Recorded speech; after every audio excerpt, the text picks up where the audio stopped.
This, the intelligence we have for this particular concert from various cities and When 400 police officers show up for a rap concert, you know something's up. And this time, it wasn't for a protest, a parade, or a festival. It was for one man, NBA YoungBoy. His highly anticipated New Orleans show became one of the most heavily guarded concerts in hip-hop history, a night where music, money, and fear collided in the middle of his hometown. But how did we get here? Why did New Orleans, the same city that raised him, deploy hundreds of officers just to keep one concert under control? And what does this say about NBA YoungBoy's reputation, his fans, and hip-hop culture in 2025?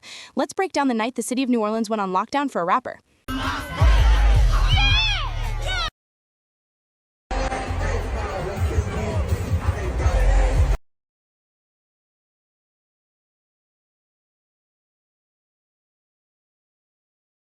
For NBA YoungBoy, this was supposed to be a full-circle moment. The Antagonist Tour had already made headlines across the country, sold-out arenas, record-breaking merch drops, and viral crowd clips that made every fan want to experience it live.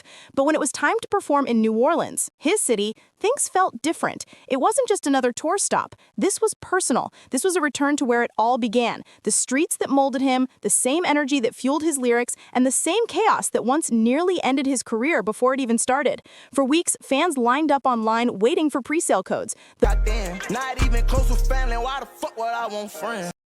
The buzz was insane, but behind the excitement, city officials were already worried. New Orleans police quietly started preparing, calling this event a major operation. They knew YoungBoy's shows could get wild, not because of him necessarily, but because of the energy he brings, the kind of loyalty that borders on chaos. And as the date approached, the word got out. Over 400 police officers would be on duty the night NBA YoungBoy took the stage. That's not normal for any concert. That's the kind of security reserved for presidential visits or massive sporting events.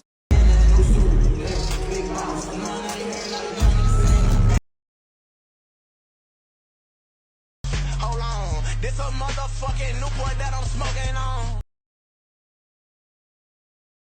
When the night arrived, New Orleans looked like a military zone. Police cruisers lined the streets near the Smoothie King Center. Officers stood in groups outside, at every corner, some in uniform, others undercover. Drones hovered in the air, scanning the crowd. Even before doors opened, the tension was real. Fans said it felt less like a concert and more like a lockdown. Yo, why the cops got a drone in the sky, man?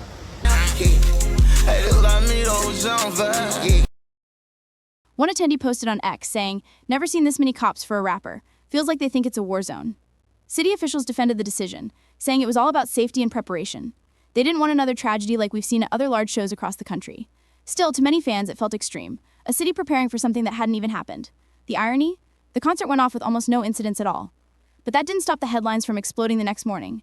NBA YoungBoy's New Orleans show protected by 400 police officers, and suddenly the story wasn't about the music anymore. It was about control, reputation, and fear.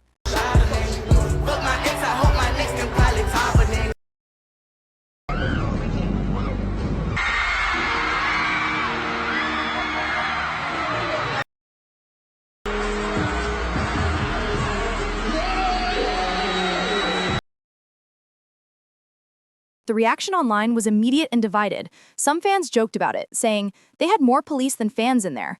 Others saw it as proof of how big YoungBoy's influence really is. His supporters framed it like this: they fear what they can't control. To them, YoungBoy isn't just a rapper, he's a movement, a symbol of rebellion, of surviving everything thrown at him. But locals in New Orleans had mixed feelings. Some people said it was embarrassing that their city had to treat one of its own like a threat. Others defended the police, pointing to past incidents at hip-hop shows in other cities. It raised a deeper question. Is hip-hop being policed differently, or has YoungBoy's chaotic reputation just grown too big to ignore? Either way, the atmosphere was electric. Fans said once the lights went down and YoungBoy hit the stage, everything else disappeared. For those 2 hours, it wasn't about cops, politics, or fear. It was about energy, raw, unfiltered, and powerful. But when the lights came back on, reality hit hard again. The city had spent a fortune on keeping things calm, and everyone was asking the same thing: why this artist?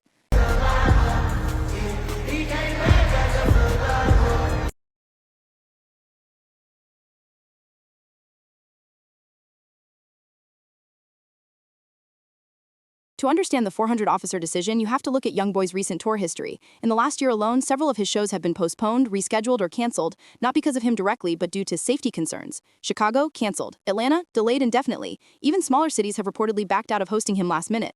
Promoters claim it's because of security costs and local politics. Some officials simply don't want to take the risk, but fans say it's part of a bigger narrative that authorities have been targeting rappers under the guise of public safety. And YoungBoy's name has become the lightning rod for that discussion. He's one of the few artists who's polarizing enough to be both feared and worshipped at the same time. His music, his persona, and his past legal issues have all added layers to his myth. To some, he's a misunderstood genius. To others, a walking headline. But either way, cities treat him differently. So when New Orleans stepped up to host him, they didn't want to risk being the city that couldn't control NBA YoungBoy. Hence the army of officers. A move that in their eyes was preventative, but to fans, it was personal.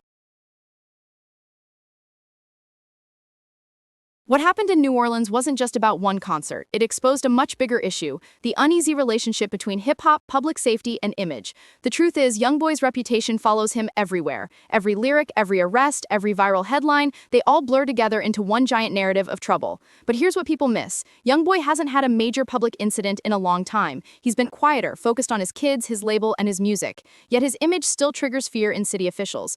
It's the double standard hip-hop faces all the time. Rock stars have trashed hotels, punk bands have started riots, and EDM shows have had their fair share of overdoses, but it's hip-hop that gets the extra cops. And for artists like YoungBoy, that's a branding problem they can't escape. No matter how much he grows, no matter how many hits he drops, the world keeps him in that same box. One concert-goer summed it up perfectly in an interview. They treat him like a criminal, not a performer. That line went viral because it hit a nerve. It wasn't just about security, it was about perception. And in the social media era, perception is reality.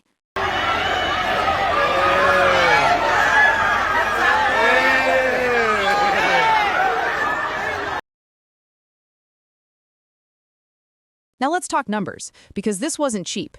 Deploying over 400 officers for one night reportedly cost the city hundreds of thousands of dollars in staffing, coordination, and overtime pay. Local taxpayers essentially paid for a security blanket, and that sparked even more debate. Some citizens said if they have money for 400 cops at a concert, they should have money to fix potholes and fund schools. Others felt it was worth it, saying better safe than sorry. But either way, the cost wasn't just financial, it was reputational. New Orleans became the talk of the hip-hop world, and not in the best way. Blogs, podcasts, and TikToks ran with it, spinning theories about why the city was so scared of YoungBoy. Even rival fans used it as ammunition, saying he's too unpredictable to tour safely. But to YoungBoy's supporters, this only made him look more powerful. The man who made the system flinch, the artist who could make a whole city move differently. In a strange way, the overreaction might have boosted his legend, because controversy sells, and in YoungBoy's world, it always has. Try to stick it, take a shit. Bing, bow, bow, bow. When the smoke cleared and the last fan left the arena, New Orleans looked calm again. No riots, no arrests, no chaos. Just thousands of fans who came for the music and left with a story they'll never forget. For YoungBoy, it was another headline in a career built on contradictions. Fame and fear, chaos and control, power and pressure. The concert was proof that no matter what the world throws at him, his influence is undeniable, because no other rapper right now commands that kind of attention, from fans and from law enforcement. But it also raised a bigger question. If this is what it takes to let a hip-hop artist perform safely in his own city, what does that say about where we are as a culture? Have we turned safety into a spectacle? Or have cities just forgotten how to trust the music again? Either way, the image of that night will stick. Flashing lights, heavy police, and a crowd that came for the music but got a glimpse of the system too. And for NBA YoungBoy, it's another chapter in a career that refuses to be quiet. I'm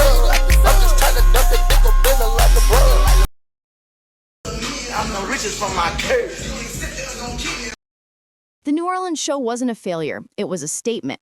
A reminder that NBA YoungBoy's presence can shake a city before he even touches the mic. That fame and fear often walk hand in hand. And while 400 police officers might have been there to keep the peace, they might have also proved something else, that no matter how much control they try to put around him, YoungBoy's impact can't be contained. Because love him or hate him, one thing is clear, he's not just performing music, he's making history.